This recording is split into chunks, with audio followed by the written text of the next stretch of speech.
आज हम बात कर रहे हैं बेंडिंग ऑफ लाइट के बारे में। जब लाइट एक मीडियम से दूसरे मीडियम में जाती है, कह दीजिए कि डेंसर मीडियम से रेयर मीडियम में जाती है, तो light away from the normal जाती है। अगर आपकी लाइट रेयर मीडियम से डेंसर मीडियम में जाती है तो light towards the normal bend हो जाती है। तो आइए देखते हैं कैसे रिफ्रैक्टिव इंडेक्स को चेंज कर लाइट का जो रिफ्रैक्शन है वो चेंज होता है।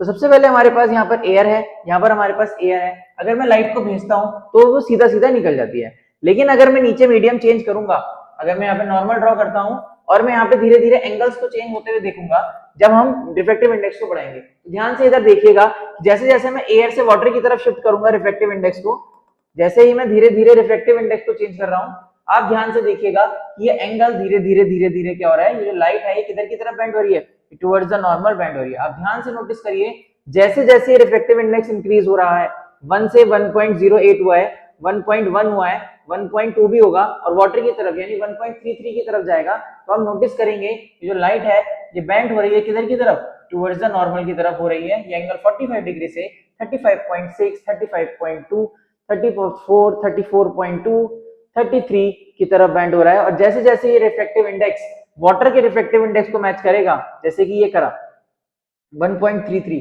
तो यहाँ पर आपको जो एंगल दिखाई दे रहा है वो अबाउट 32 डिग्री का दिखाई दे रहा है। तो जैसे ही लाइट रेयर मीडियम से डेंसर मीडियम की तरफ ट्रेवल करती है तो 45 डिग्री का एंगल अगर था तो वो 32 डिग्री में कन्वर्ट हो गया।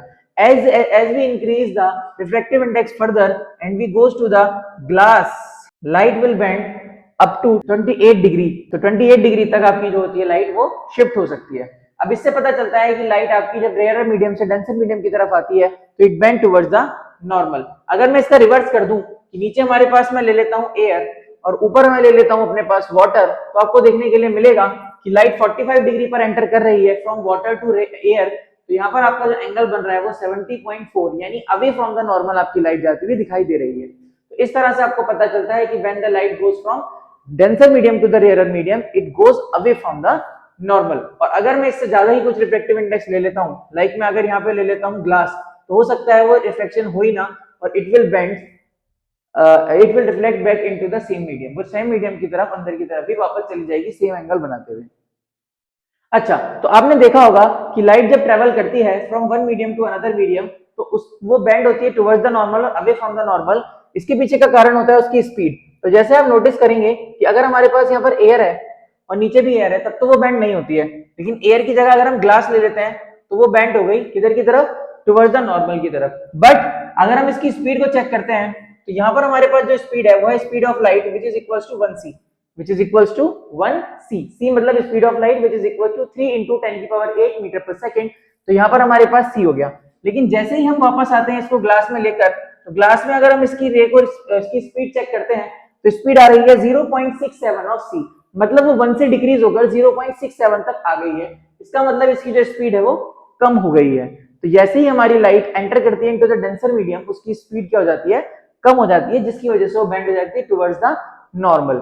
अगर हम इसका अपोजिट करते हैं, अगर मैं ऊपर ले लेता हूं वाटर और नीचे ले लेता हूं एयर, तो यहाँ पे कुछ चेंजेस देखने के लिए मिलेंगे। अब वाटर में इसकी जो स्पीड है वो है हमारी 0.75c और जैसे ही वो एयर के अंदर आया उसकी स्पीड बढ़कर हो गई 1c। उसकी स्पीड कितनी हो गई, 1c। तो यहाँ पे आपको देखने के लिए मिला when it goes from denser medium to the rare medium the speed of light will change and it will increases, मतलब यहाँ पर हमारी स्पीड ऑफ लाइट कम थी and it will increase to 1c, मतलब स्पीड ऑफ लाइट हमारी कितनी हो गई, 1c हो गई। और आप देखेंगे it goes from away from the normal, it goes from away from the normal.